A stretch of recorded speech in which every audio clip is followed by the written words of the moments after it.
এই পুরনো শাড়ি দিয়ে কি একটা সিন্ডারেলা ড্রেস বানানো সম্ভব? হ্যাঁ সম্ভব, তবে একটু বুদ্ধি খাটাতে হবে আর কি। তবে একেবারে সব পুরনো শাড়ি দেইনি, আমি নতুন কাপড়ও কিনেছি, এর জন্য শুধু দুটো পুরনো শাড়ি দিয়েছি ভিতরে অ্যাড করার জন্য।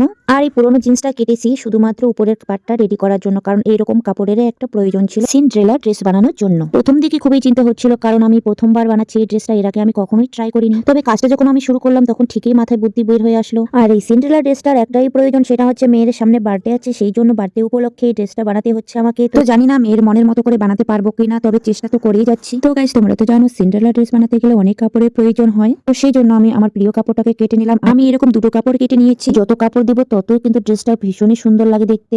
তো ফাইনালি দেখো আমি ড্রেসটা রেডি করেছি, আর মেয়ে একদম বার্থডের জন্য রেডি হয়েছে। তো গাইস, আমি ব্যস্ততার জন্য এই ভিডিওটা এডিট করে পোস্ট করতে পারিনি, তো এই ভিডিওটা কিন্তু অনেকটাই পুরনো, আমি শর্ট ভিডিওতে একবার পোস্ট করেও দিয়েছি। তো যারা আমার এই ভিডিওটা দেখোনি তাদের জন্য ভিডিওটা আবারও আমি পোস্ট করে দিলাম। তো কেমন লাগলো আমার এই ড্রেসটা বানানো অবশ্যই কিন্তু কমেন্ট করে জানিও। তো গাইস, আমি কোথাও সেরকম ভাবে ভালো করে সেলাই শিখিনি, তো আমি নিজে আইডিয়াতে যতটুকু পেরেছি আমি চেষ্টা করেছি। নেক্সট টাইম আরো ভালো করার চেষ্টা করব। তো তোমাদের কেমন লাগলো অবশ্যই জানিও, আর যদি কিছু ভুল ত্রুটি করে থাকি সেটাও জানিও।